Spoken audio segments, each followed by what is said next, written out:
바쁜 시간에도 불구하시고 그 한국과 미국 그리고 세계 각지에서 이렇게 참여해 주셔서 진심으로 감사드립니다. 저는 오늘 간담회 모더레이터를 맡은 린달이라고 합니다. 다들 아시는 것처럼 지난주 목요일에 미국 의회에서 대북 전단 금지법 청문회가 열렸는데요. 대한민국 국회에서 87명의 찬성으로 통과된 법을 미국 의회에서 수정하라고 청문회를 개최한다는 것도 참으로 황당한 일인데, 청문회를 지켜보신 분들은 아시겠지만 오늘 강사로 모신 전수미 변호사님을 제외하고는 대북 전단으로 인한 북한 이탈 주민들의 고통, 그리고 접경 주민들의 피해를 잘 알지 못하는 사람들이 모여서 청문회를 한다는 생각이 들었습니다. 그래서 이번 청문회에 증인으로 출석하셨고, 북한 이탈 주민 인권 변호사로 일하고 계신 전수미 변호사님, 그리고 북과의 접근 지역은 연천에서 농사를 짓고 계신 박용성님, 그리고 뉴욕 평통의 양호 회장님, 워싱턴 DC 평통의 이재수 회장님, 또 평화운동가로 일하고 계신 보스턴의 이금주님, 그리고 미국에서 북한 이탈주민 지원단체를 운영하고 계신 LA의 임재환님을 모시고 이번 청문회의 문제점을 짚어보고 또 한반도 평화를 위한 우리 재동포들의 향후 과제에 대해 함께 이야기를 나눠보려고 합니다. 먼저 이번 청문회에 이분이 참석 안 하셨으면 어땠을까 싶을 정도로 큰 활약을 해주셨는데요. 전수미 변호사님 정말 바쁘실 텐데 이렇게 참석해 주셔서 감사드립니다. 변호사님을 잘 모르시는 분들을 위해서 현재 어떤 일을 하고 계신지 그리고 본인 소개와 이번 청문회에 참석하신 소회를 말씀해 주시면 감사하겠습니다. 네, 안녕하세요. 전수희 변호사입니다. 저는 한 20년 전부터 원래 북한 인권 NGO에서 북한 인권 개선을 위한 유엔의 인권 결의안, 유엔의 북한 인권 사항을 보고하거나 아니면은 BBC, CNN에 북한 인권 상황을 알리거나 이렇게 인터뷰를 연계하거나 여러 가지 NED랑 같이 일하거나 여러 가지 활동들을 해왔습니다. 근데 물론 거기 활동 중에서도 대북 전단을 직접 날리기도 했었고요.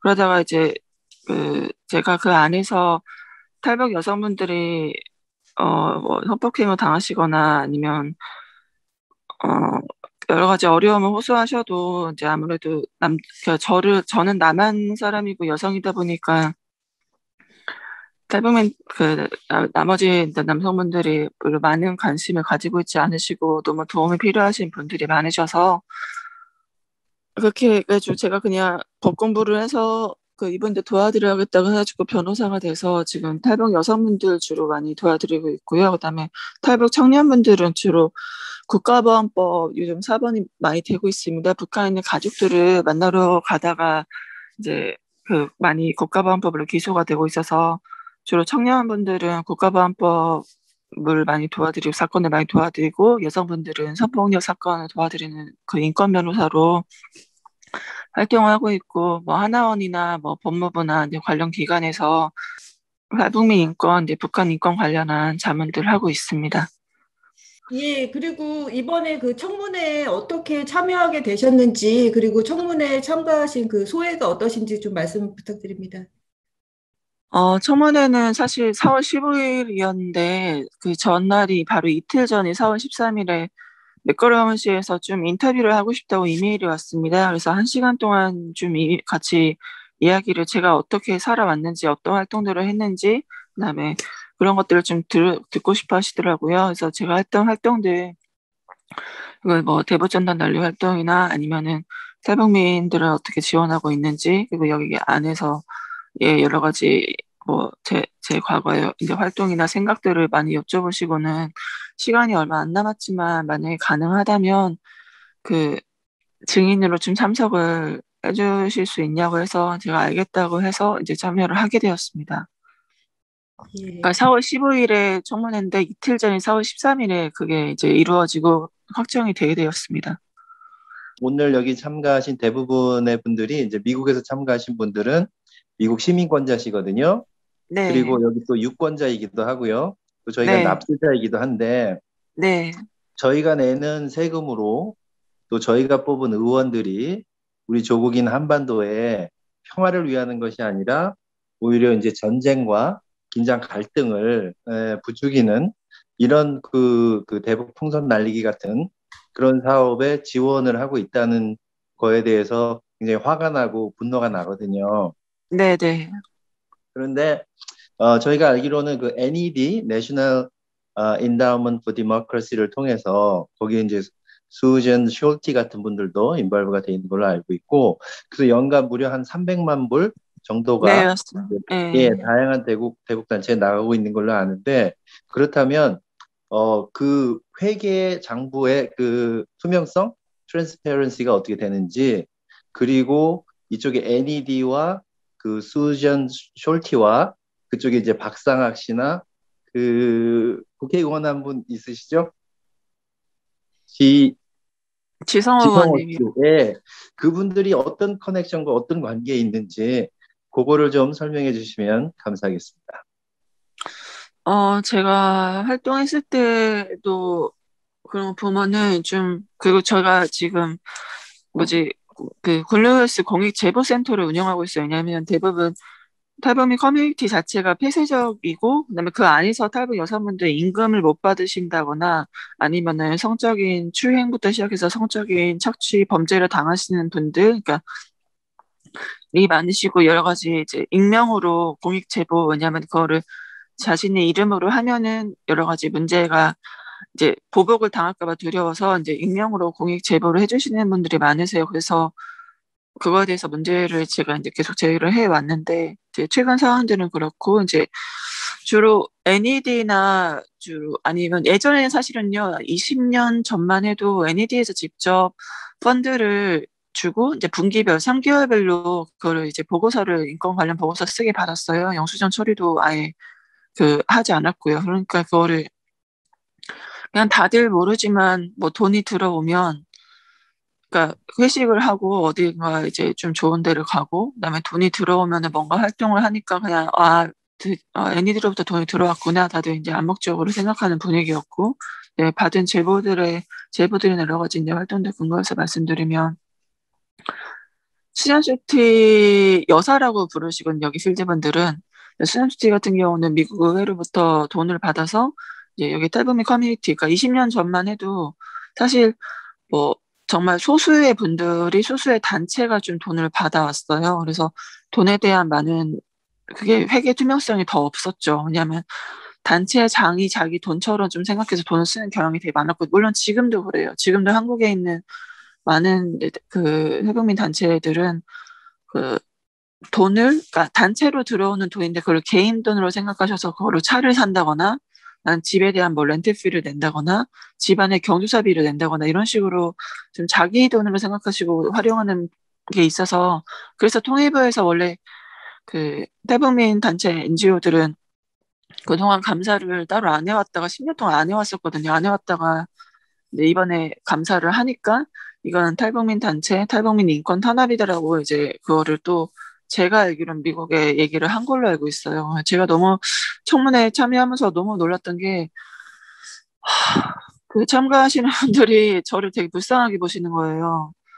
그러니까 되게 지금 한국 정부가 인권 탄압을 하고 표현의 자유도 없는 나라고, 그다음에 그 특히 탈북민 인권을 탄압하는 나라로 아예 전제를 그렇게, 그게 기정사실이고 전제를 그렇게 생각하시고 저한테 질문하시고 그런 분위기니까, 사실 11시부터 한국 시간 11시부터 그때 했는데 11시, 저희는 10시 반부터 같이 이제 이미 같이 좀 앞에 그런 이제 화면 테스트하고 얘기하는 시간들이 있었거든요. 근데 전반적인 분위기가, 그러니까 이유가 궁금했어요. 왜 이렇게 한쪽 말만 듣고 왜 저를 이렇게 불쌍하게 보실까? 왜 문재인 정부는 정말 어 그렇게 인권을 유린하는, 이건 변호사 출신임에도 인권을 유린하는 사람으로 이렇게 볼까라고 생각했을 때, 생각해보니까 제가 활동했던 시기부터 미국과 지속적인 커넥션이 있었잖아요. 그러니까 여기는 20, 30년 전부터 이미 수잔시티를 통해서 미국 측하고 지속적인 커넥션이 있고 한쪽 입장을 계속 반영하는 말들을 했기 때문에, 근데 그게 약간 편파적이었던 거죠. 제가 이제 다른 분들 제보나 저도 들은 거에 의하면, 이 대북 전단을 뭐 직접 날리는 거 자체도 사실 그러니까 사업 아이템이라고 워딩을 쓰기도 했고, 그다음에 그게 돈 때문에 하는 거라고도 말하는 걸 들었다 저한테 제보하신 분들도 있고. 그러니까 결국에는 왜냐하면 사는 집이 바뀌었어요. 그 대북전단 날리시는 분들이 사는 집이 한국에서 지금 강남에 있는 아파트는 정말 정말 부자들이 살 수 있거든요. 근데 우선 그러니까 그거를 회계를 이제 가족 기업으로 이제 운영을 해버리시기 때문에 파헤칠 수는 없는데 제보가 들어오는 거 그러면은 뭐 제가 얘기했던 가짜 달러, 그러니까 미국 측에는 진짜 달러를 넣는다고 회계를 아마 작성을 하시고는 제가 이제 대북 전단 받으시는 네 탈북을 하신 분한테 여쭤보면은 이렇게 왜 가짜 달러를 보내냐? 좀 통 크게 보낼 거면 가짜 달러 보낼 거면 1달러 말고 좀 100달러로 보내라. 장마당에서는 그게 2분의 1 가격으로 통용이 된대요. 그래가지고 전 그때 알게 됐죠. 지금 그 대북 전단 보내는 달러가 가짜 달러였구나. 그러면은 어떻게 또 이제 대회계 문제가 있었던 걸까라는 이제 그런 것도 이제 가지게 되고 그래서 NED에서도 그런 문제점을 알게 됐다고 해요. 제보를 했대요. 왜냐하면 제가 아까 말씀드린 20, 30년 전에는 소수의 단체가 받았기 때문에 그리고 어떤 하나의 케이스가 있으면 뭐 탈북을 어느 분이 하시잖아요. 그거를 여러 단체가 각자 자기가 그 사람을 구출했다고 내는 거예요. 자기가 직접 단체에서 지원해서 구출한 게 탈북한 게 아닌데 그런 식으로 이제 케이스를 같이 공유함으로 인해서 실제 비용을 들이지 않아도 이제 우리가 뭐 북한 인권을 계산한 것처럼 탈북을 구출한 것처럼 이렇게 보고서를 쓰기도 하고 최근에는 NED도 이제 특히 남한에 있는 가족 탈북민 가족들이 북한에 송금을 하는데 문제는 어떤 단체에서 NED 받은 돈을 가지고 북한에 자기 가족한테 돈을 보냈다고 해요. 그래서 NED에서 이제 상황의 심각성을 알게 되고 또 두 번째는 NED가 지원하는 어떤 단체의 장이 북한에서 좀 뭐 강도살인, 그러니까 굉장히 심각한 죄를 저지르고 도망 나온 거를 또 제보를 받았다고 해요. NED 입장에서. 그래서 NED가 10년 전부터는 방침을 어떻게 바꿨냐. 직접적으로 NED에서 안 주고 미국에 있는 뭐 프리덤 하우스라든가 어떤 시민단체들 통해서 어떤 단체 통해서 주는 걸로 지침을 바꿔서 지금은 NED에서 직접적으로 북한에 남한에 있는 단체들한테 지원을 하는 형식으로 지원을 하고 있지는 않다고 제가 그렇게 들었고요. 아무튼 근데 그게 뭐 직접 지원을 하든 안 하든 여하튼 지원을 하는 건데 20, 30년부터 이미 확립된 그런 네트워킹을 통해서 그거를 미국 측에서는 미 의회에서 이번에 청문회에서도 그랬고 뭐 민주당이든 공화당이든 상관없이 제가 느꼈던 건 그냥 예전부터 이루어진 그 일부 소수의 커넥션을 그 말을 진리로 믿고 진실로 믿고 문제점을 제기한다는 그런 느낌이 들어서 저희는 5년마다 정부가 바뀌니까 아무래도 한계가 있을 수밖에 없고 이제 그런 틈새를 이용해서 이쪽에서 지속적인 네트워킹과 신뢰를 통해서 미국 측에서 이렇게 청문회를 열고 그런 걸 통해서 어느 한쪽으로 편향적인 시각 속에서 진행을 하신 게 아닌가라는 좀 그런 안타까움이 있었습니다. 근데 지금 이제 많은 분들이 언급하신 분 중에는 그 수잔 솔티라는 그 여자분이 이제 오랫동안 반북 활동을 열심히 해왔다는 건 여기 계시는 분 많은 분들이 알고 계실 겁니다. 근데 한 가지 아쉬운 거는 그 한반도 평화에 별로 도움이 안 되는 역할을 하시는 분이 20년, 30년을 거기 그렇게 목숨 걸고 하고 있는데 미국의 의회라든지 혹은 정부기관 같은데 그 지속적으로 인포메이션을 전달해 줄 수 있는 어떤 그런 네트워크 같은 걸 만드는 게 한국 쪽 입장에서는 좀 많이 힘든 일인가요? 한국에서 사실은 잘 아시겠지만 이게 남북 분단의 현장이고 이제 정부가 제가 너무 좀 그랬던 게 저희가 보수 이제 진보라고 불리는 단체들이 있잖아요. 근데 문제는 그 대북전단을 날리는 그 단체들 아니면 북한이 활동한 단체들 특히 대북전단 날리는 단체장이 뭐라고 했냐고 제가 들었냐면 과거 보수 정부 때도 제가 이번에 청문회 나가서도 얘기를 했던 게 2008년부터 계속 이 대북전단법 만들려고 했다. 적경 지역 주민들이 계속 문제 제기했다. 라고 말을 했는데 실제로 이명박 박근혜 정부 때도 대북전단 관련해서 계속 제재를 해왔었거든요. 해왔는데 거기에 대해서 그래가지고 세상에 나는 이 대통령 바뀌면 정권 바뀌면은 이렇게 우리를 그 대북전단 못 날리게 할지 몰랐다라고 엄청 불평을 했다고 해요. 근데 공식적으로 절대 발언을 안 했대요. 그러니까 근데 절대 언론에 우리 뭐 탄압한다, 뭐 박근혜 정부가 우리 탄압한다, 이명박 정부가 우리 탄압한다고 절대 말을 안 하는 거예요. 그러다가 이제 문재인 대통령으로 정부가 바뀌니까 이제 탄압한다고 이제 언론에 얘기하면서 하는 거죠. 그러니까 한마디로 정말 정치화된 그 탈북민들인 거죠. 그러니까 실제로 같은 행동을 해도 특정 영역에서는 절대 얘기하지 않고 특정 어떤 특정 정부에서는 그거를 목소리를 내면서 오히려 이슈시키고 나쁜 정보를 악의 축으로 규정을 해버리게 만드는 그런 정치적 의도가 굉장히 다분한 거잖아요. 근데 말씀드린 대로 사실 제가 20년 전에 수요시티를 봤을 때는 저는 이번에 청문회에서 20년 만에 보는 거였거든요. 저 너무 깜짝 놀랐어요. 왜냐하면 제가 분명히 그때 봤을 때는요. 그러니까 정말 그러니까 좀 지금보다 훨씬 순수하셨고, 그러니까 자기 스스로가 하는 일이 진짜 북한 사람들의 인권, 탈북민 인권을 개선한다고 정말 확고하게 믿고 계시고, 그래서 되게 너무나 보람 있게 되게 행복하게 도와주시는 거예요. 그래서 그런 신념 하에서. 근데 저는 그때는 그분의 진실성을 봤어. 20년 전에 그랬거든요. 되게 순수하시고. 그러니까 저는 안타까운 게 그분이 너무 그렇게 시작했던 마음들이 순수하고 좋은 마음이었는데 저는 오히려 이용당한다고 생각이 들었던 게 첫 번째 케이스는 그분이 미국에 계셨을 때 연기를 해서 어떤 분이 그냥 정말 물건을 북한에서 훔친 거예요. 그래서 정말 단순히 교화소 갔다 왔거든요. 근데 수산시티를 만나서 무슨 얘기를 했냐? 정치범 수용소 나왔다고 얘기를 한 거예요. 수산시티가 그걸 확인한 방법이 없잖아요. 그래서 어떻게 했냐면 그분이 정치범 수용소고 이거는 뭐 정말 북한판 아우슈비츠고 이거 북한이 얼마나 악랄한 정권인지를 얘기를 막 하니까 수산시티가 막 안타까워하면서 미국 전역에 돌아다니면서 이분의 사례를 얘기할 수 있게 그걸 해준 거예요. 그러니까, 그러니까 사실 이게 경험에 대한 필터링이 좀 안 되는 게 있어요. 왜냐하면 남한에서도 저희가 종편이라고 하는데 여러 가지 이제 종편 프로에서 제가 이제 저랑 같이 교류하시고 지원해드리는 북한에서 오신 분들하고 보면 되게 화를 내세요. 저 동무는 나랑 같이 살았고 내 옆 동네 살았는데 어떻게 저런 거짓말을 하냐? 남조선에서는 저런 사람들 처벌하는 법 없냐? 저한테 물어보세요. 그러니까 왜 거짓말 하냐라고 물어봤을 때 말씀하시는 건 우리가 그렇게 해야 종편 시청률이 나오고 우리가 그렇게 해야 작가나 촬영 기사나 사진 기사나 관련자들이 먹고 살 수 있다. 남한은 자본주의 사회다. 그래서 우리가 그거를 이렇게 자본주의 사람들을 먹여 살리기 위해서 종편이 이제 시청률이 나오게 하기 위해서 우리가 작은 거짓말을 하는 것 뿐이다라고 그러니까 전혀 거짓말 하는 거에 대해서 거리낌이 없으시더라고요.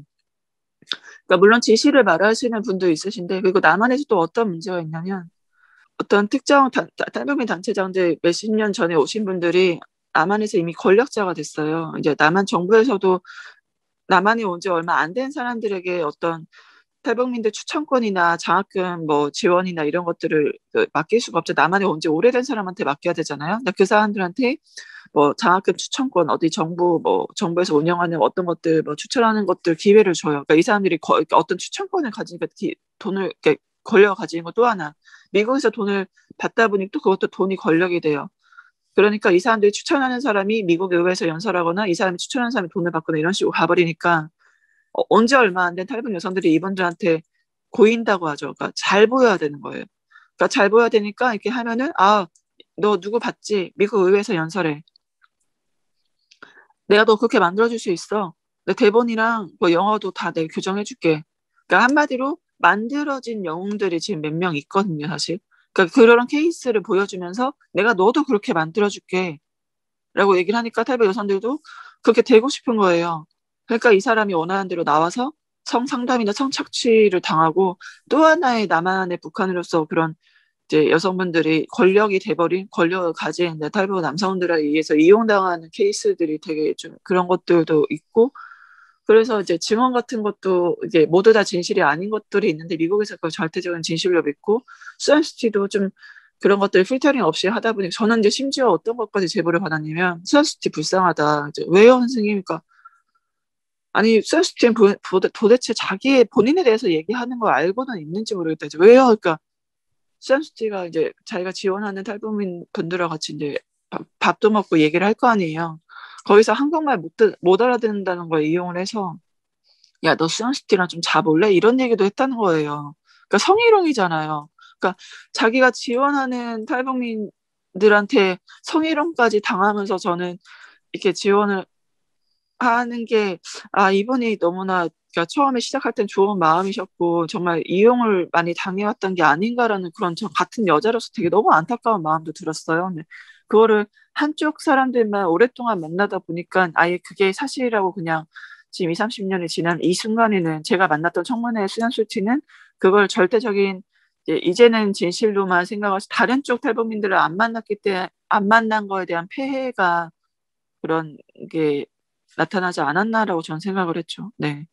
그래서 한국에서는 말씀드렸지만 5년마다 정부가 바뀌어버리고 정치화된 탈북민들이 워낙 전체 3만 4천 중에서 1%도 안 되는 분들이 그렇게 목소리를 계속 내시는 경향이 있기 때문에 그리고 한국 안에서는 또 만약에 북한 인권에 대해서 얘기를 하면 저 또한 제가 뭐 북한에 대해서 얘기를 하거나 아니면은 탈북민 인권에 대해서 얘기를 하면은 저 또한 사람들이 다 뭐 수국 꼴통 막 이렇게 보시는 분들도 진보 안에서도 많았거든요. 그래서 그러니까 아예 진영으로 나뉘어서 프레임이 되어 있어서 문제였고 이번에 이제 대북전단이나 여러 가지 북한 인권 문제가 나오는데 저는 미국에서 이제 겉에서 보는 프레임은 대북전단 뭔가 못 날리게 하는 것들이 뭐 못하게 하는 것들이 뭔가 자유를 억압한다는 생각을 가지고 있어서 그리고 특히 문재인 정부가 탈북민 탄압한다.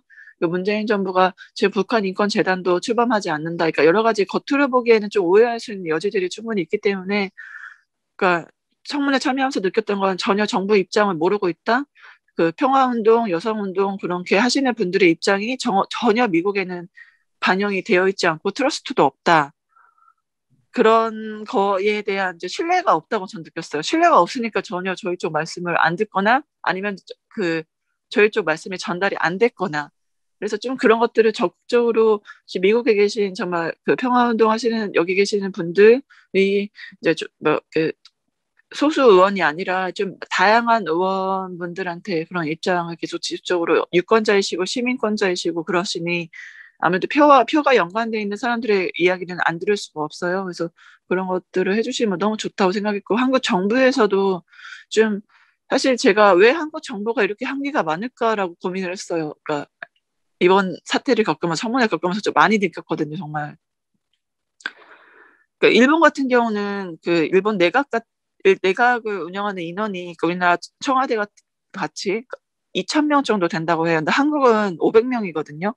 그러니까 인원을 친다 하더라도 일본이 1억 명 정도 된다고 하면 한국은 반절인데 그럼 적어도 그 BH에서 근무하시는 분들이 1,000명 정도는 돼야 실질적으로 지금 제가 아는 분들은 뭐 지금도 그러니까 새벽 6시에 출근하셔서 밤 뭐 새벽까지 근무하시거든요. 그러니까 너무 이렇게 과로하게 매일 주말도 없이 일을 하면 제가 보기에도 효율적인 정보의 목소리를 뭐 미국에 전달을 하거나 그런 것들이 실효성이 많이 떨어질 것 같아요. 그래서 그런 것들도 좀 조직 개편이라던가 아니면 지속적으로 활동하시는 이제 시민단체에 대한 좀 지원이라던가 그런 것들도 필요하다고 너무 느꼈고 여기 시민단체 분들도 이번에 좀 청문회를 통해서 필요성을 더욱더 느끼셔서 미국과 아니 유럽과 연계해서 왜냐 제가 어떤 제보도 받았냐면 독일도 지금 굉장히 심각하대요.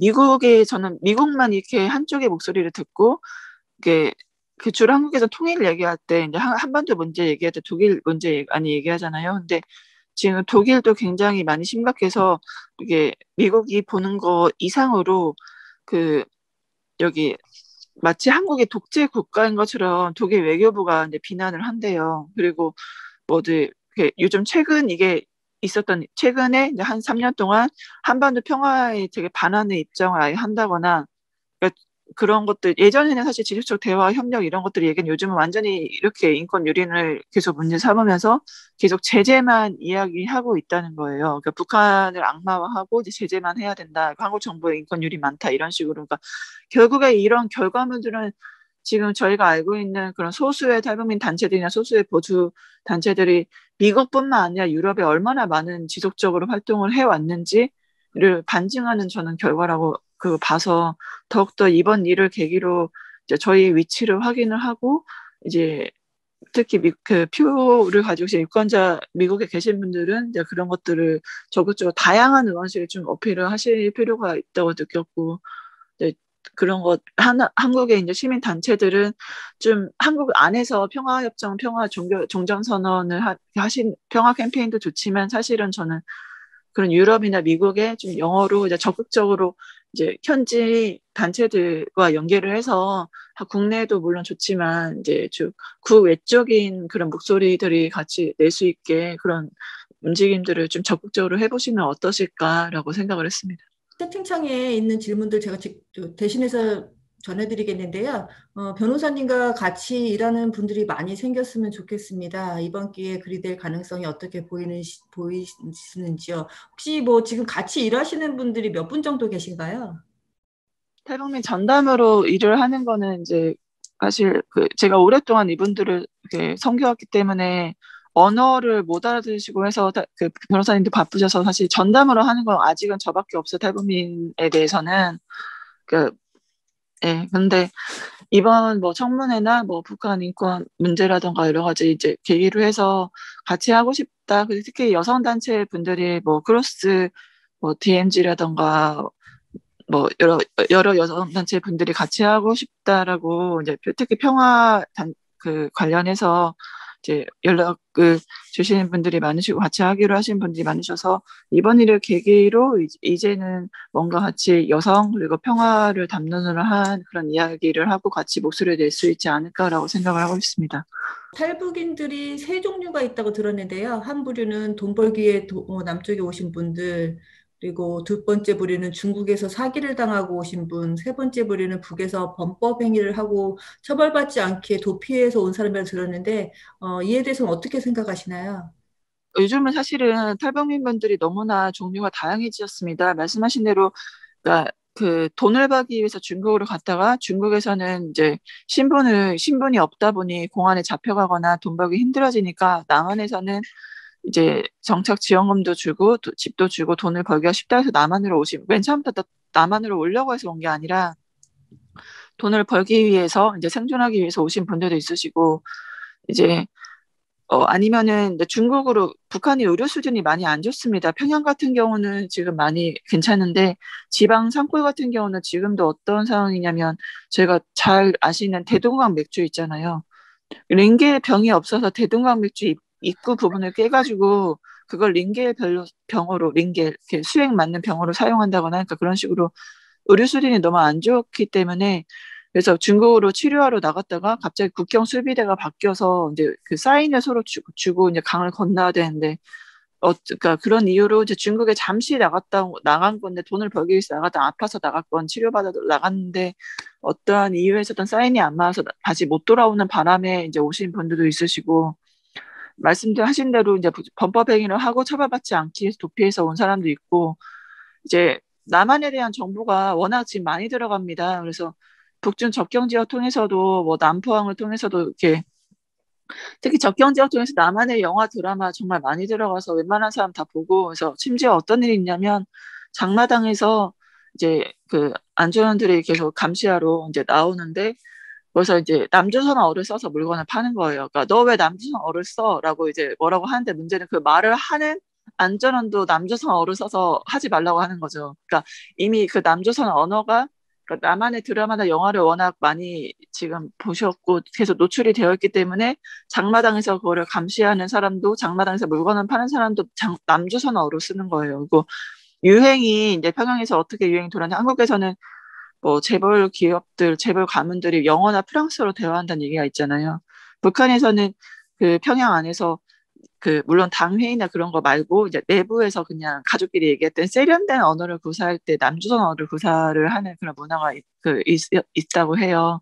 그러니까 그런 식으로 한국의 그런 문화나 한국의 영화 드라마를 통해서 많이 유입이 되었기 때문에 또 정착 지원금 주는 거나 집 주는 거나 아니면은 지원이라던가 한국에서 공부를 열심히 하면 어떻게 지원하는지도 평양에서는 되게 다 알고 있어서 제가 최근에 만난 친구는 평양 외국어 고등학교 그러니까 정말 출신 성부도 좋고 굉장히 외국어도 능통한 친구인데 탈북을 했어요. 그래서 이유를 물어보니까 남한에서 공부를 열심히 하면 장학금도 다 주고 특히 자기는 미국에서 유학 가서 공부를 하고 싶은데 그런 것도 다 지원을 해주는 걸로 알고 있다. 그래서 맞다. 자기는 미국에서 공부를 하고 나중에 이제 교수가 되고 싶다. 그래서 자기 미래를 위해서 유학 탈북을 하는 케이스도 있거든요. 그래서 그러니까 정말 다양한 이유로 지금은 탈북을 많이 이제 하는 그런 것들이 있고 뭐 그러니까 생존을 위해서 돈을 벌기 위해서 나오시는 일상적인 생활인데 문제는 이제 북한에서 특히 본인이 교육을 잘 못 받았거나 뭐 돌격대 출신이거나 성분이 안 좋으신 분들 그리고 남한에서 사실 그런 문화도 있어요. 이분들이 사실 거의 다 남한에서 이분들에 대한 최고의 칭찬이 뭔지 아세요? 북한에서 온지 몰랐다예요. 그러니까 제가 말하는 건 정치화된 탈북민들 말고 일반 탈북민 얘기하는 거예요. 그러니까 최고의 칭찬이 북한에서 오신지 몰랐어요. 정말 좋아하시거든요. 그러니까 그 말인즉슨 그러니까 이분들은 굳이 이제 자기가 막 북한에서 왔고 북한 체제 비난하고 그런 것들을 좋아하지 않으셔요. 근데 그거를 이제 비난을 함으로 인해서 자기가 이제 좀 더 언론에 노출이 되거나 이제 한마디 정치화된 탈북민들 그렇고 그렇지 않은 분들은 그 비난을 하시거나 그렇게 하는 게 왜냐하면 남한에도 아시잖아요. 이제 보수분들이 많으시잖아요. 국어도 있으시고 근데 그런 분들이 정말 소수 분들이지만 사상 검증을 하세요. 너 북한에서 왔으니까 간첩 아니야?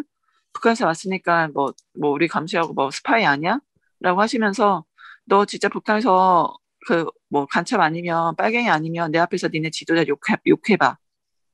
이렇게 지금도 그렇게 시키시는 분들이 있으시거든요. 광화문 집회겠죠 아마도. 그러니까 그러시기 때문에 사상 검증을 계속 당해요. 그리고 여기서 국정원 들어오면서부터 신변보호 담당관이 있다고 이제 계속 이렇게 마크를 해요. 5년 동안 감시를 하거든요. 저는 신변 감시 담당관이라고 하는데 경찰이고 보안과 소송, 대공사업을 하는 극과 남자들, 50대 남자들이 그 사업을 하고 그 사람 한 명당 30명, 한 명당 100명까지 탈북민들이 배정이 돼요. 그렇기 때문에 거기서 자기가 하는 일들, 그러니까 북한과 직접적으로 내통하거나 아니면 연락을 많이 하거나 북한에 많은 돈을 보낸 사람에 대해서 계속 감시를 하거든요. 그러니까 한국 체제가 아무리 정권이 바뀌어도 국가보안법이 있고 이제 북한에서 온 사람들에 대해서 계속 감시 체제는 존속을 하다 보니 이 사람들은 무언중에 압박을 느끼는 그래서 체제를 왠지 비판을 해야만 자기가 왠지 북한으로부터 자유로워질 것 같고 체제를 비판을 해야만 자기가 빨갱이가 아니고 스파이가 아니고 간첩이 아닌 걸로 생각이 될 것 같아서 그런 이제 압박감에 그렇게 하시는 분들도 있어요. 그래서 정치화된 탈북민들은 뭐 말할 것도 없고 그래서 그런 배경 때문에 아마 이제 좀 그렇게 하시는 게 아닌가라는 생각도 있습니다. 네.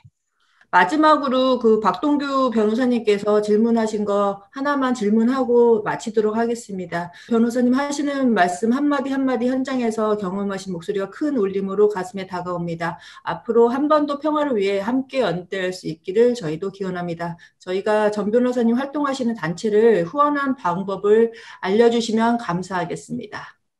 제가 그 국회에서도 증언을 하고 했을 때 그러니까 저희 한국에서 정의연이 공격을 많이 받았잖아요. 그러니까 제가 후원하시겠다는 분들, 그러니까 후원을 같이 저를 지지해주시고 응원해주시는 게 저한테 가장 큰 응원이고 이제 앞으로도 이제 계속 이렇게 말씀을 나눌 수 있는 기회를 주시는 게 저한테 가장 큰 후원이에요. 왜냐하면 국회에서 증언할 때부터 이제 청문회 사실 직전까지 제가 어떤 일들을 겪었냐면 문자나 전화가 협박 문자 전화 진짜 많이 왔어요. 직전까지. 그래서 제가 사실 청문회 직전까지 약간 정신적으로 패닉 상태에서 청문회에 들어간 게 아마도 심리전에 좀 능하신 분들이셔서인지 그렇게 저한테 압박을 하셨던 것 같아요. 청문회 참석 직전까지. 국회에서는 이제 그분들이 저를 참석하는지 몰랐으니까 국회 증언 이후에 이제 계속 저 사무실로 뭐 죽여버린다, 전수미 변호사 나와라 이제 찾아오시고 전화 오시고 막 계속 그랬었고 이제 청문회 이번에 참석한다고 결과 나오자마자 특히 제가 너무 무서웠던 게 보궐선거가 한국에서 끝났잖아요. 결과가 나왔잖아요. 국회 청문회 끝난 다음에 한동안 좀 조용했거든요. 그게 한참 하신 다음에. 근데 이번에 보궐선거 결과 나오자마자 바로 또 이제 협박이나 그런 연락이 굉장히 세게 오기 시작하더라고요. 왜냐하면 이번에 보궐선거 결과가 그렇게 됐잖아요. 그죠? 이분들은 이제 아무래도 항상 뒷배를 많이 중요하시는 분들이다 보니까 어느 특정 그런 당이 뭐 승리를 하거나 그렇게 되면은 좀 더 센 목소리를 내고 좀 더 이제 센 행동을 하시는구나, 그게 뒷배라고 생각하시는구나라고 좀 이번에 현장에서 전 좀 처절하게 협박이나 연락 받으면서 그걸 처절하게 좀 느껴서 이렇게 저한테 응원한다고 해주시고 지속적으로 연락 주시고 이렇게 함께할 기회를 주시는 게 정말 큰 후원이고, 그래서 제가 그래서 지금까지 어떤 금전적인 후원은 따로 하고 있지 않고 제가 열심히 아르바이트하고 강의하고 이렇게 하면서 이제 하는 이유가 제가 이제 후원을 받게 되면은 너무나 공격을 그분들이 어떻게 하실지를 돈으로 그걸 알아서 제가 최대한 어떻게든지 지금 열심히 아르바이트하고 해서 하고 있는 거거든요. 그래서 최대한 버틸 수 있는 만큼 버티겠습니다. 그래서 제가 중요한 거는 금전적인 거라보단 전 정신적으로 지금 버티는 게 너무 간절하고 필요해서 혹시 저와 뜻을 같이 하시는 귀한 분들이, 그런 감사한 분들이 있으시다면 계속적으로 응원해 주시고 이렇게 함께할 기회 주시고 이렇게 해주시면은 너무너무 큰 힘이 되고 너무너무 큰 정말 피할 수 없는 큰 후원이 될 것 같습니다. 감사합니다. 네, 전 세계에서 저희들이 다 응원하고 지지하고 있으시니까 힘내시고요. 다들 언뮤트 하시고 저희 전 변호사님한테 힘내시라고 박수 한번 드릴까요? 안녕하세요. 여기 철원 시골에 사는 정지석입니다. 이곳에 온 지 한 10년 됐습니다. 저도 서울 살다가 이제 북녘땅이 보이는 곳인데, 이곳에도 이 대북 전단 날리는 사람들이 이렇게 여러 번 왔다가, 여기는 농민들이 아주 깨어있는 농민들이 많아서 쫓아낸 적이 몇 번 있다고 합니다. 그러니까 여기에서 쫓겨난 분들이 지금 박용석 우리 농민 계시는 연천으로 가서 이 전단을 날려서 북쪽에서 그 전단 풍선을 쏜 것이, 그 포탄이 연천 마을에 떨어졌죠.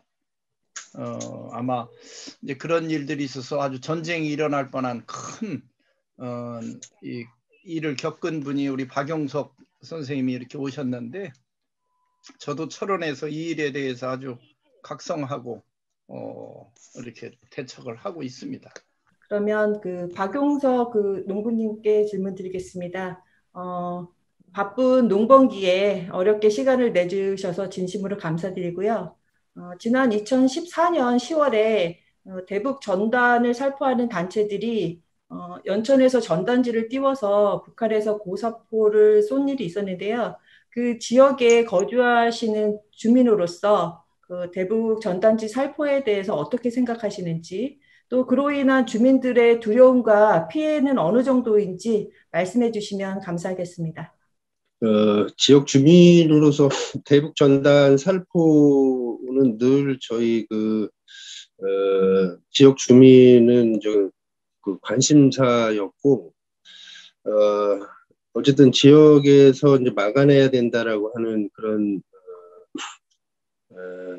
생각들과 논의들이 됐었지만, 이 사람들이 밤으로 이동을 하고 또 그 전방의 민통선 안에서 으슥한 곳에서 새벽에 띄운다든지 이제 이러기 때문에 상당히 지역에서 이제 막아내기가 쉽지 않았던 부분이 있었고요. 고사포 탄알이 이제 면사무소에 이제 떨어지면서 주민들이 다 대피를 하는, 그리고 그 이후에 면사무소마다 주민 대피소를 또 다 지하에 만드는 그런 연천군에서 그런 일이 있었고요.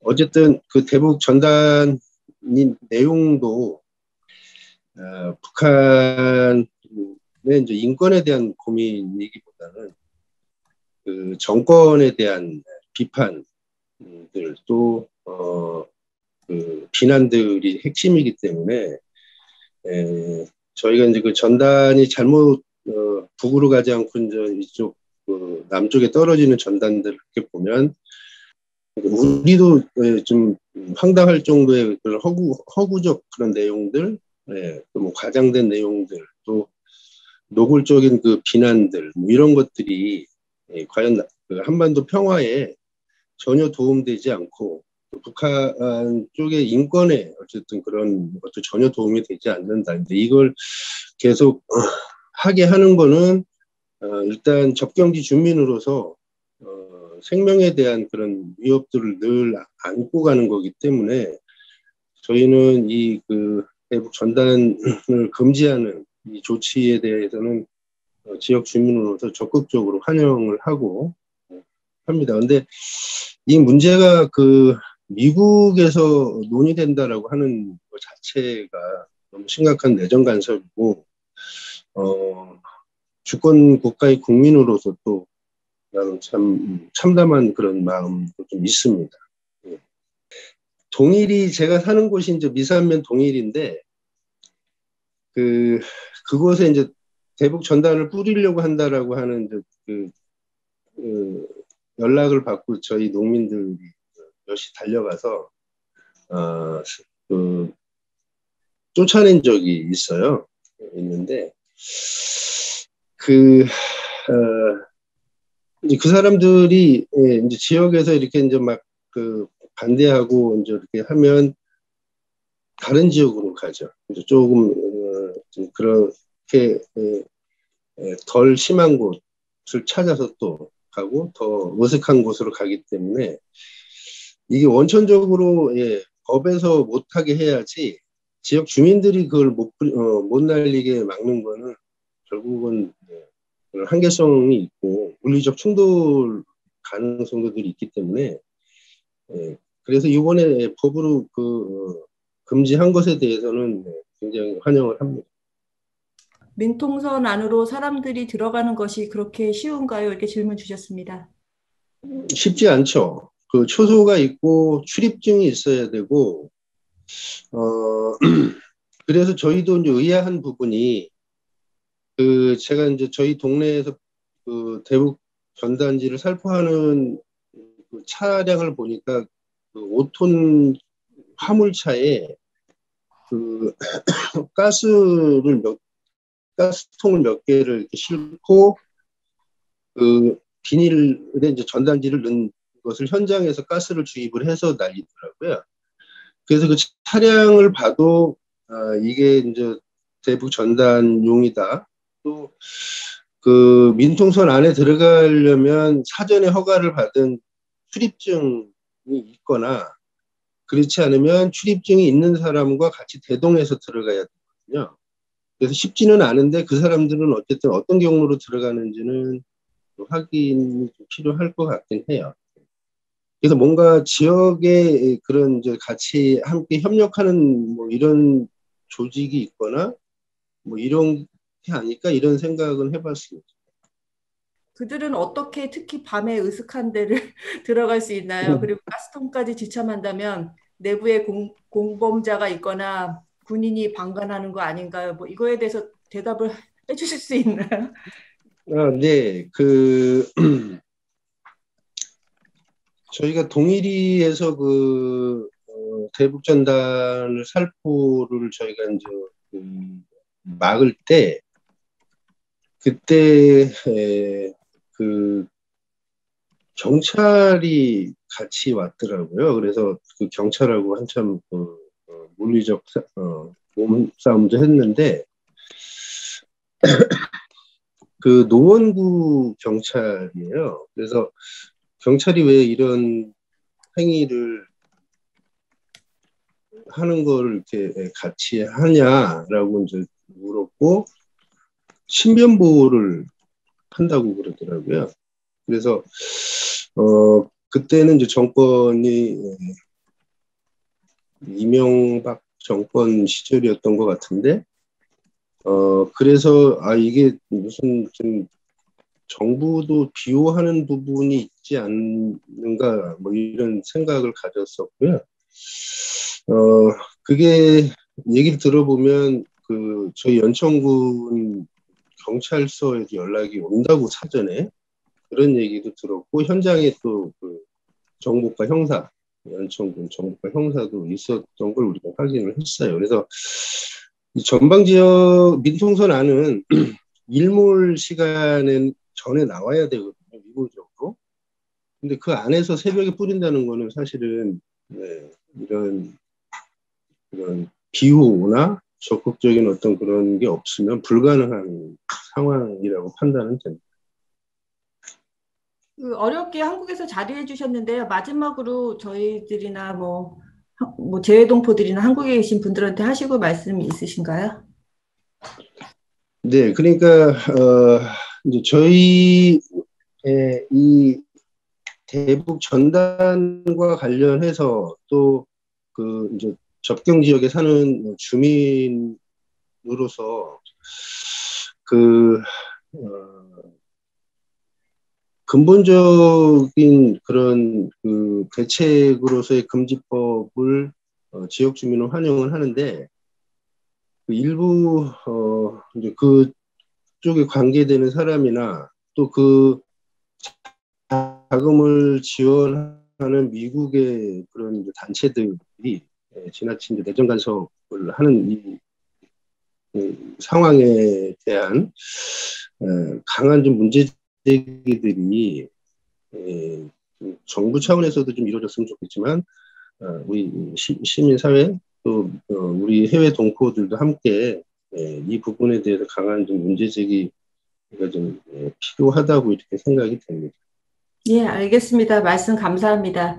다음은 패널로 나와주신 그 매사추세츠 코리아 피스 캠페인 공동대표를 맡고 계신 이금주님, 얼마 전에도 북에 다녀오시고 북한 여행기를 쓰셔서 본인이 직접 보고 느낀 그 북한과 북녘 사람들을 알리시느라 바쁜 줄로 알고 있는데 북한 방문 후 느낀 점과 그리고 이번 청문회에 대해서 어떻게 생각하시는지 간략히 말씀 부탁드립니다.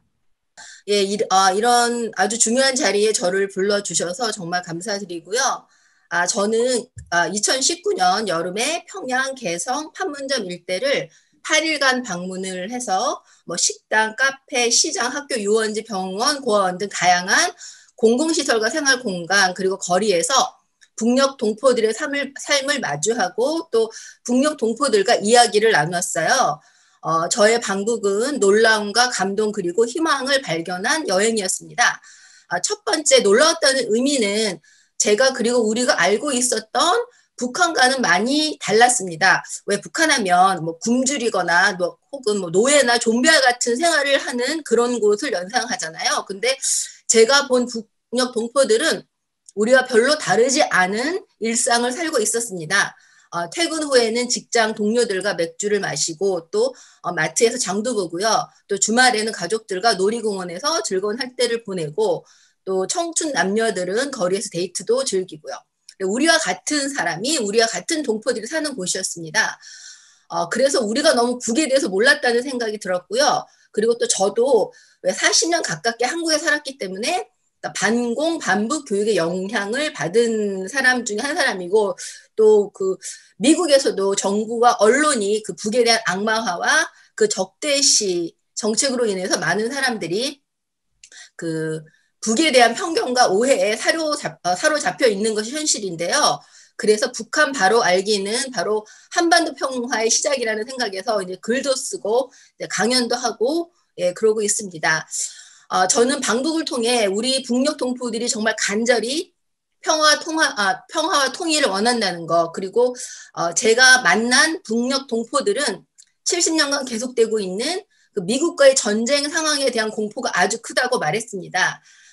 제가 가슴 절절히 느낀 것은 우리는 같은 민족이라는 것 그리고 남과 북 모두 한국 전쟁을 끝내고 영구적인 평화를 한반도에 이루기를 바란다는 것 그리고 남과 북이 힘을 합쳐 평화를 이뤄낼 수 있다라고 하는 그런 희망을 보았습니다. 그리고 그 이번 청문회에 대해서 좀 말씀을 드리면 저는 청문회를 주최한 그 톰 렌토스 인권위 측이 한반도 상황에 대해서 몰라도 너무 모른다라고 하는 생각이 들었습니다. 그 극소수의 탈북자들에 의해서 좌우되고 있는 이러한 상황이 굉장히 개탄스럽고 우려스럽고요. 그리고 그 대북 전단 살포가 그러니까 방금 그 접경 지역에 살고 계시는 그 노무현 선생님께서 말씀하셨듯이 그 접경 지역 국민의 생명권과 인권을 위협을 하는데 왜 이 부분은 간과하는지, 그리고 그 한국 전쟁이 계속되고 있는 한반도에서 그 평화를 열망하는 우리 8천만 한국인의 인권은 왜 외면하는지를 묻고 싶습니다. 저희 부모님 고향이 황해도인데요. 평생 고향 땅 한번 밟아보는 것을 소원으로 하고 사시는데요.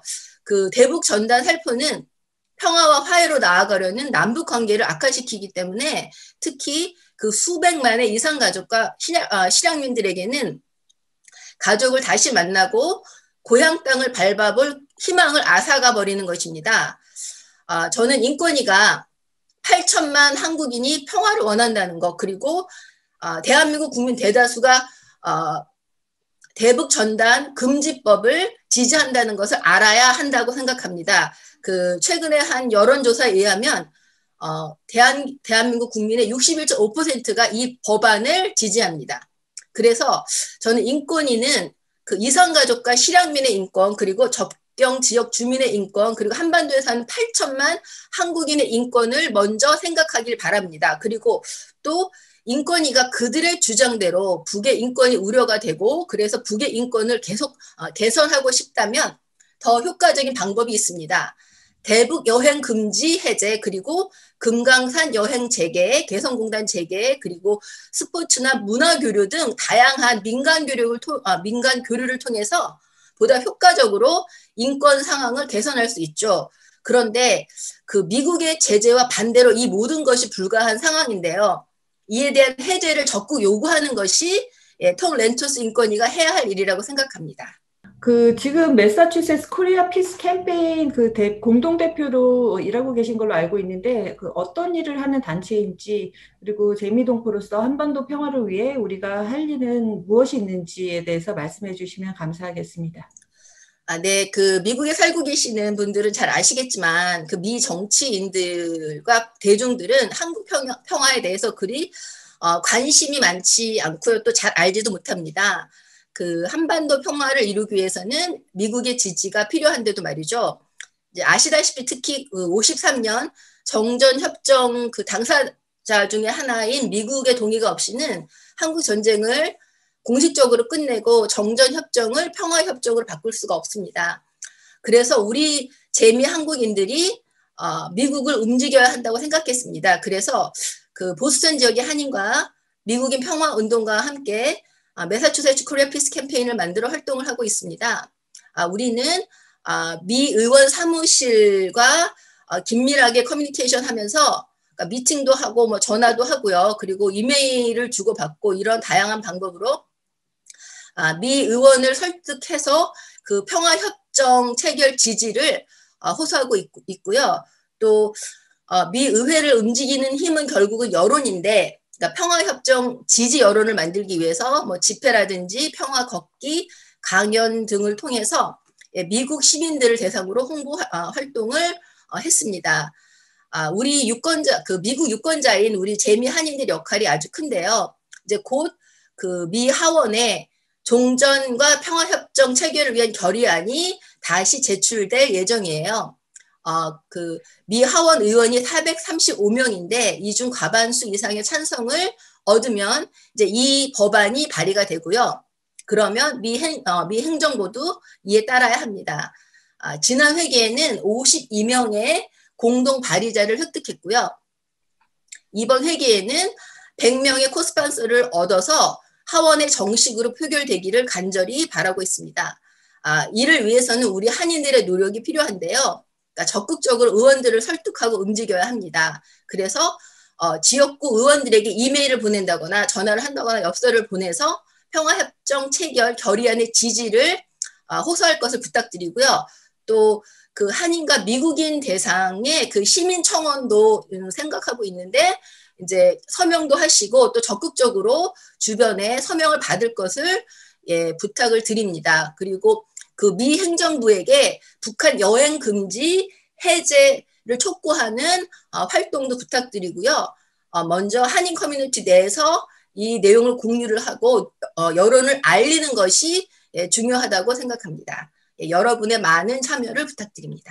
미국 시민권자 현재 미국 여행 가능한가요? 이렇게 질문 주셨습니다. 그 트럼프 행정부에서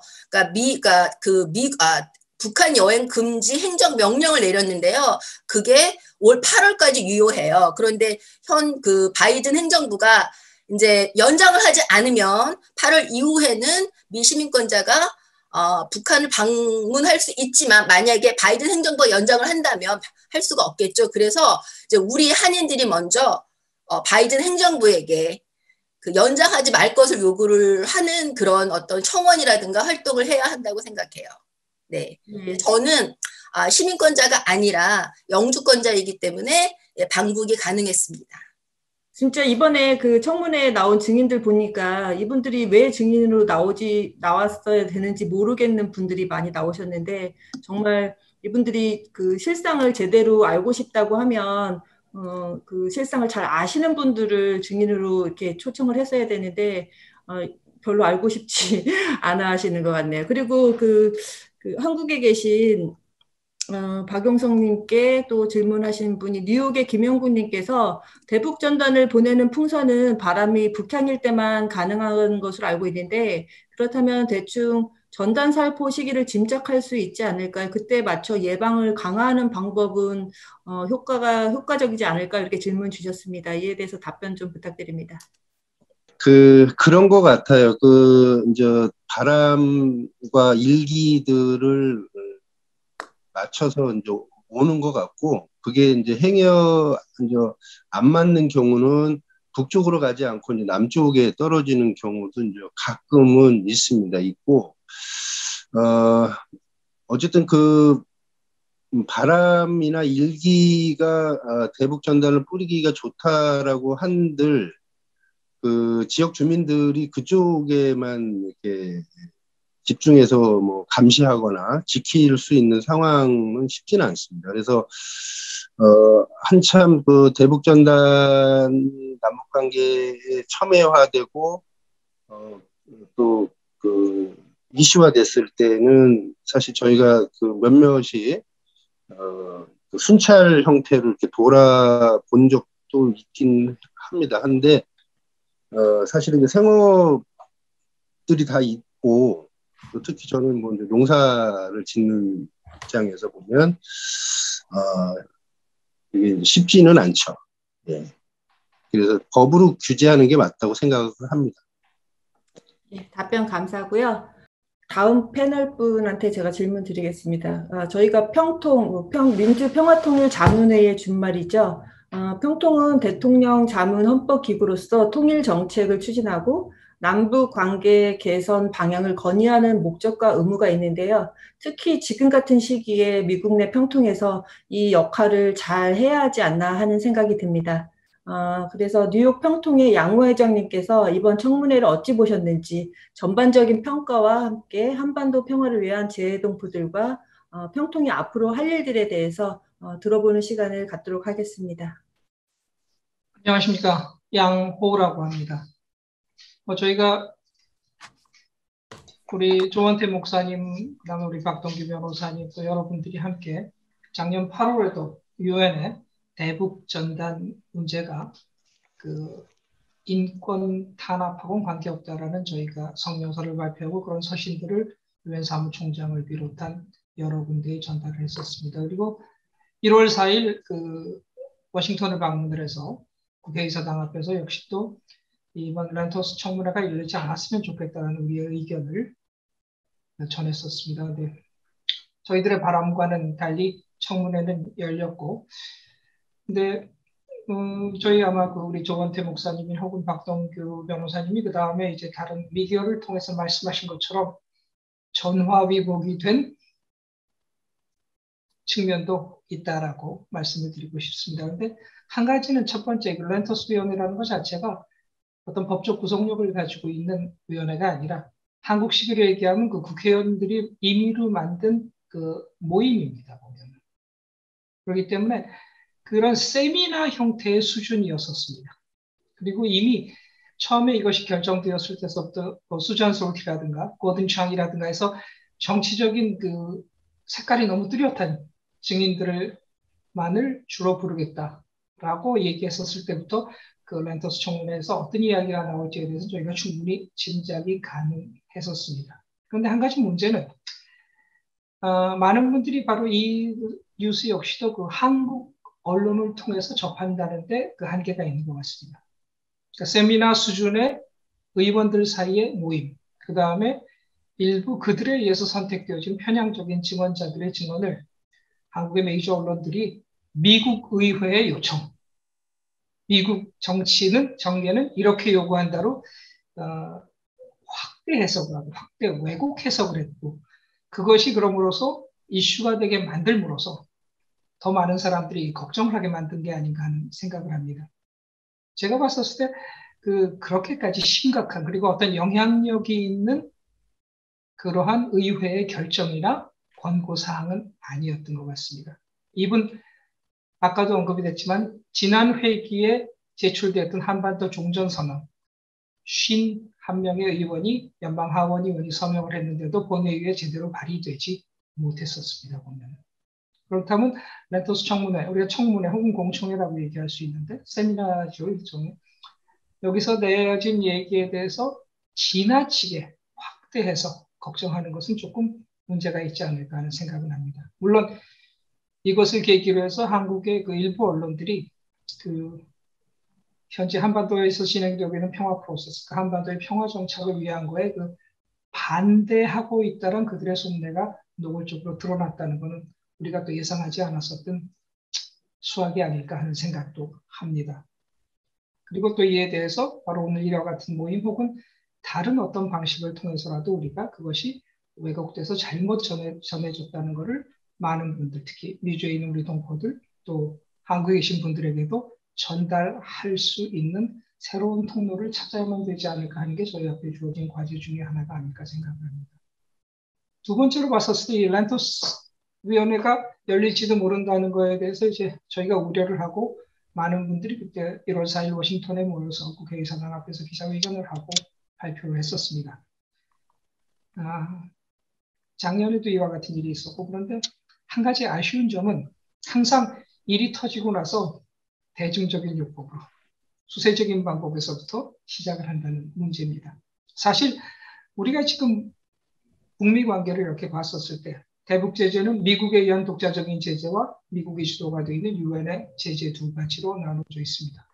부분적으로 유엔이 북한으로의 일부 물자 공급을 허용하는 경우는 바로 대한민국 유엔 대표부와 유엔 주재 미국 대사가 1차적으로 협의를 해서 거기서 합의가 이루어지면 유엔의 제재국을 통해서 그것을 해제해 줄 것을 요청하는 그런 형태입니다.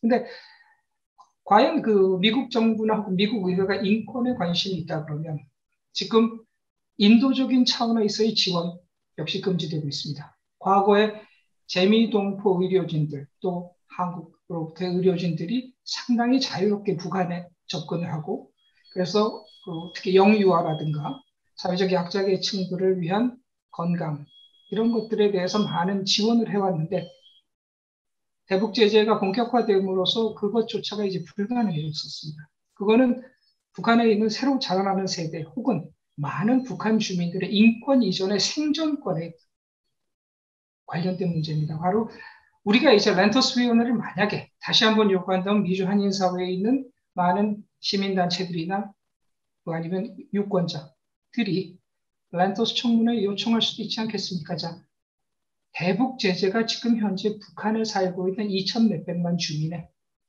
건강, 생존권에 어떠한 제약을 주느냐, 인권 이전에. 그러니까 이제는 우리가 항상 일이 터지고 난 다음에 수세적인 입장에 있는 것보다는 조금 좀 표현이 그렇습니다만 공세적으로, 선제적으로 바로 미국 의회에 이러한 내용의 청문회라든가 모임을 우리가 해달라고 요청을 해야 되는 시점이 오지 않았는가. 이번 랜터스 청문회를 계기로 미주 한인 사회가 그런 식의 자각을 한 번쯤은 하고 보다 더 적극적으로 협조하고 함께 나가는 방법을 찾아야 되지 않겠나 생각을 합니다. 작년 회기에 제출되었던 종전결의안 참 좋은 시도였었습니다. 그런데 다소 안타까운 것은 많은 단체들이 각계약신 형태로 하다 보니까 협조 관계가 조금 미흡했던 부분이 있지 않았었을까. 그래서 우리가 그런 부분에 과거에 그 미주에 있는 많은 그 미주 동포들 혹은 시민단체들이 해왔던 걸 우리가 한 번쯤은 공개적으로 같이 검토하고 또 배울 건 배우고 또 굉장히 그 효과적으로 미국 의회에 접근하는 방법을 가지고 계신 분들도 있습니다. 오랫동안. 그런 분들의 경험을 공유할 수 있는 새로운 장을 만들어 나가야 되지 않을까 하는 생각을 합니다. 그렇기 때문에 이번 란토스 청문회 자체를 너무 부정적으로 보는 것보다는 이것이 계기가 돼서 미주 한인 사회가 조금 더 적극적으로 대응해 나갈 수 있는 방법을 찾아야만 하는 시점이 아닐까 하는 생각을 합니다. 물론 거기에는 아까 우리 이금주 선생님이 말씀하신 것처럼 미국 정치가들에 대한 영향력의 행사, 그 입장에 있어서는 건강한 납세자이고 미국에서 또 시민권자이고 유권자이고 또 합법적인 거주자인 많은 동포들이 200여만이 넘는 동포들이 하나로 모여서 우리의 뜻을 만들어 나가야 되지 않을 것인가. 그러니까 우리는 그 북한 정권의 분께나 혹은 스통이라든지 이런 거를 넘어서서 재외동포로 살고 있는 제가 37년째 해외에 살고 있습니다만 한반도에 있어서 평화가 정착되고 우리 세대와 우리 다음 세대는 전쟁에 대한 공포, 두려움에서 벗어나고 남과 북이 최소한 서로를 인정해주고 함께 공존할 수 있는 그러한 미래를 세대들에게 만들어주기 위해서는 재외동포들도 그 어떤 역할을 해야 되지 않을까 하는 게 저희들의 생각입니다. 아마 오늘 여기 들어오신 분들이 다들 거기에 대해서 기본적으로 공감을 하시는 분들이라고 생각하고 이번 란토스 청문회를 계기로 이런 의견이나 새로운 어떤 그 시도가 미주동포 사회, 재외동포 사회 그리고 한반도에 사시는 모든 분들과 함께 더 많이 확산되고 퍼져나갈 수 있도록 우리 함께 노력하고 또 목사님들 기도도 해주시고 부탁드리겠습니다. 예, 양호 회장님 좋은 말씀 감사드립니다. 이재수 회장님, 그 워싱턴 DC 평통 회장님께서 이번 청문회에 대한 전반적인 그 정리와 평가와 앞으로 우리 미주 동포들과 평통이 어떤 일을 어떻게 해야 될지에 대해서 말씀 주시면 감사하겠습니다. 예, 반갑습니다. 저는 워싱턴에 살고 있는 이재수라고 합니다. 그래서 워싱턴이라고 얘기하면 워싱턴 주, 스테이트를 생각하시는 분이 계신데요. 워싱턴 DC 쪽에 살고 있습니다. 미국의 수도에 살고 있기 때문에 다양한 정치인들도 많이 만나보고 또 여러 가지 활동들도 좀 많이 하고 하는데 특별히 이번 청문회가 사실은 대북 전단 금지법에 대한 청문회라고 저는 알고 있었는데 실질적으로 이게 열리고 난 다음에 저희가 본 상황은 다들 아시겠지만 전혀 그것과는 다른 이상한 흐름으로 가고 있고 또 대다수의 증언자들이 굉장히 편향적이고 왜곡된 그런 그 역사와 또 사실들을 이렇게 나타내는 것을 보면서 참으로 안타깝고 어떤 부분에서는 좀 분노한 그런 기운도 있습니다. 그러면서 특별히 우리 전수미 변호사님께서 직접 그 청문회에 참여하셔가지고 탈북자분들의 이야기 또 현 상황 이런 것들에 대해 진솔하게 얘기해 주심으로써 그나마 좀 더 우리 한반도 문제에 대한 또 탈북자들의 문제에 대한 그런 좀 진솔한 이야기들이 나왔다고 하는 것이 저희들이 봤을 때는 성과라고 생각을 합니다. 특별히 미주 동포로서 이번 청문회를 보면서 더더욱 저희들이 뭐를 해야 될 것인가라고 하는 부분에 대해서 많이 생각을 하게 됐습니다. 저도 미국 시민이거든요. 미국 시민이니까 미국 정부나 또는 미국 의회에 당당하게 요청을 할 수 있고 또 뭔가 요구를 할 수 있습니다. 그럼에도 불구하고 우리들이 지금까지 해왔던 것들이 어떤 부분에서 좀 수박 겉핥기식 또는 보여주기 위한 그런 행동들이 아니었나라고 하는 반성을 저부터도 해봅니다. 사실 그 북측을 가장 잘하는 곳은 미국도 아니고 중국도 아니고 일본도 아니고 사실은 한국인이고 한국 정부라고 저는 생각을 합니다. 70년 분단 세월 동안 남북이 걸쳐온 그 수많은 이야기들, 수많은 언더 이야기들 이런 것들을 경험했던 한국인들이나 한국 정부가 훨씬 더 북한을 더 잘 알고 있다고 생각을 합니다. 그런 의미에서 미국 정부는 한국 정부의 한반도 정책이나 또는 북에 대한 정책에 대해서 좀 더 신뢰와 믿음을 가지고 접근해야 된다고 저희들은 생각하는데 이번 청문회를 보면서 더더욱 그러지 않다, 그러지 못하고 있구나라고 하는 것들을 더 알게 됐습니다. 특별히 우리 현대사 부분에 있어서 그 중요한 고비마다 우리 대한민국 국민들, 시민들이 생명을 내던지면서까지 지키고 하자 했던 그런 자유와 민주주의의 역사가 우리 안에 있지 않습니까?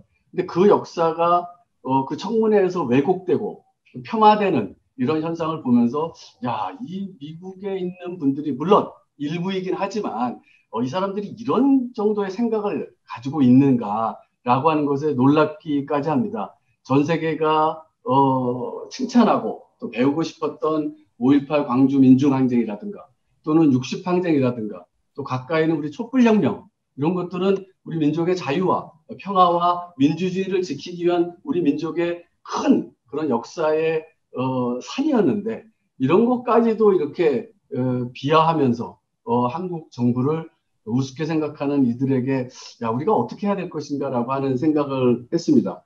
어쨌든 미국은 한국에 대해서 좀 더 신뢰와 믿음을 가져야 된다고 생각을 합니다. 또 그렇게 하기 위해서 우리 미주 동포들이 더 열심히 노력을 해야 된다고 생각합니다. 한미동맹은 어느 일방을 위한 동맹이 아니지 않습니까? 한미동맹의 결과는, 한미동맹의 열매는 한반도 평화로 이어져야 된다고 저는 믿고 있고 사실 한미동맹의 그 실체가 거기에 있다고 저는 생각을 합니다. 그렇다면 미국이나 미국 외에는 몇몇 탈북자들이나 또는 이런 북한 자유연합이라고 하는 이름으로 이렇게 왜곡되게 활동하고 있는 이런 단체의 목소리를 듣는 것이 아니라 한국 정부의 목소리를 듣고 한국 의회의 목소리를 들어가지고 이런 한반도 정책과 대북 정책에 대해서 좀 더 전향적인 자세를 가져야 된다고 생각하고 그런 일들을 위해서 우리들이 더 노력을 해야 되겠다라고 생각을 합니다.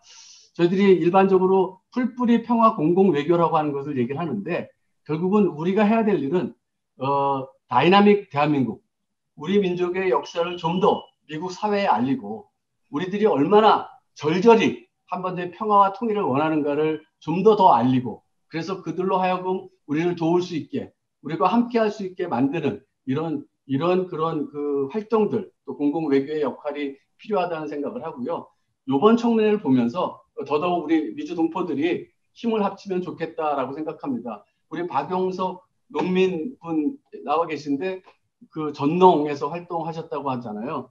구동존이라고 하는 작은 차이는 뒤로 하고 큰 틀에서 우리 하나가 돼야 된다라고 생각을 합니다. 특별히 한반도 평화를 염원하는 우리 민족뿐 아니라 전 세계 모든 양시민들과 함께 우리가 손에 손을 맞잡고 이 어려움을 극복해 나가야 된다고 생각합니다. 일단 지금 한국에 계신 우리 탈북자 분들이 좀 더 안전하고 안정된 생활을 할 수 있도록 이 편향된 시각을 가진 일부 탈북자들이나 또는 미국의 이런 왜곡된 우익 단체들에 대해서 우리가 좀 더 적극적으로 대처해 나가는 그런 노력과 그런 논의를 좀 시작을 해봐야 되겠다라는 생각을 하면서 저희들 미주 동포들 다시 한번 힘을 모아서 여러분들의 뜻을 우리 함께 관찰해 나갈 수 있도록 노력하겠다고 하는 그런 말씀을 드리겠습니다. 감사합니다.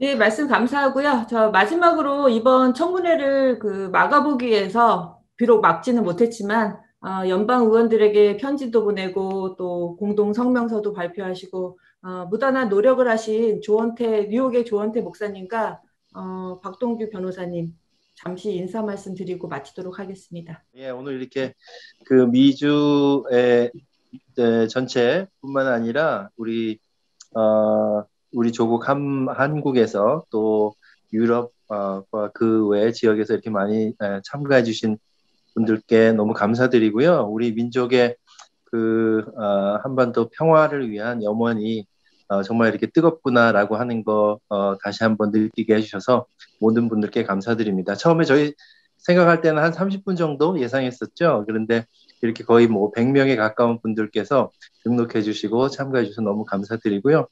이런 기회를 또 우리가 앞으로 더 자주 마련을 했으면 좋겠습니다. 이상입니다. 이 유럽의 시차가 맞지 않는데도 불구하고 이렇게 참여해 주시고 또 함께 관심해 주신 여러분들 모두에게 진심으로 감사를 드립니다. 여튼 미국을 작동하는 의회들에 대해서 저희가 여튼 최대한 힘을 모아서 또 저항해 보기 위해서 상하원 535명 의원들에게 레터를 보내고 또 의회 의사당의 앞에 가서 또 기자회견을 갖고 또 여러모로 활동을 하고 있지만 사실 뭐 저희뿐만 아니라 비단 곳곳에 있는 해외 동포들과 또 접경 지역의 주민들 또 한반도의 8천만의 모든 국민들이 이렇게 악에 준동하는 것들을 좌시하지는 않을 거라고 하는 생각을 갖고 있습니다. 특별히 오늘 이 간담회를 마련하게 되는 가장 큰 의미는 청문회를 우리가 되게 우려했었거든요. 근데 봐라, 이렇게 악이 쉽게 준동하는 것들이 성공하지 못한다라고 하는 것들을 우리 같이 함께 합의하고 또 확인하는 그런 자리들을 평가하는 자리들을 가지는 것이 그 다음에 한 부 앞으로 나가는데 상당히 중요한 동력을 얻을 거라고 생각했기 때문입니다. 크게 세 가지로 저희가 이제 나름대로 평가를 청문회가 실패했다라고 하는 그런 에비던스, 증거를 갖게 된 거는 스미스 의원이 바로 직후에 미국 언론들과 그 기자회견 그 인터뷰를 하면서 이걸로 끝이 아니다라고 했는데 만약에 자기들의 욕구대로 성공했다면 이걸로 끝이 아니다라고 발언을 안 했겠죠. 나름대로 욕구가 충족이 안 된 겁니다. 두 번째는 저희는 사실 조중동에서 융단 폭격을 하고 미국 언론에서도 사실 저희가 생각하는 것 이상으로 한국 정부뿐만 아니라 한반도 평화 분위기에 아주 엄청난 찬물을 끼얹을 거라고 생각했는데 미국 언론 상당히 조용했고요. 조중동도 잠깐 하더니 조용하더라고요. 이것 또한 두 번째 증거로 생각을 했습니다. 마지막 세 번째로 그 수잔 솔티와 그 다음에 그 일부 한국에 있는 탈북자들이 4월 27일부터 한 주간 동안 없던 행사를 만들었습니다. 북한 인권주의 주간이라고 해가지고 다시 한번 뭔가를 만회해 보려고 하는 노력을 지금 실질적으로 보이고 있는데 이것 또한 청문회가 자기들의 양대로 안 됐다고 하는 하나의 증거라고 생각을 합니다. 하지만 저희가 이게 오히려 청문회가 악을 폭로하고 공개할 수 있는 마당이 되었고 또 우리를 깨어나게 할 수 있는 그런 계기가 되었다고 생각하는데요. 곳곳에 있는 오늘 뭐 유럽, 한국, 또 접경 지역, 또 미국 곳곳에 있는 우리 여러분들 함께 전부 다가 지금 제가 보니까 각 지역의 리더들이세요. 각 지역을 책임지고 있는 지도자들이신데 오늘 함께 해주셔서 너무 감사하고요. 앞으로 어떤 일들이 또 우리 앞에 도전해 올지는 모르겠지만 하여튼 뭐 미주에 살고 있는 한인으로서 또 미국의 시민권을 가지고 있는 하나의 유권자로서 최선을 다해서 한반도 평화를 도전해 오는 거에 대해서 저희가 최선을 다해서 한번 힘써 싸워보겠습니다. 여러분들도 같이 해주시고요.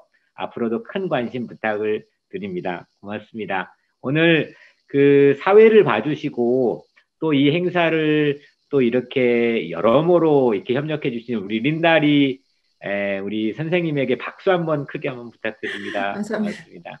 네.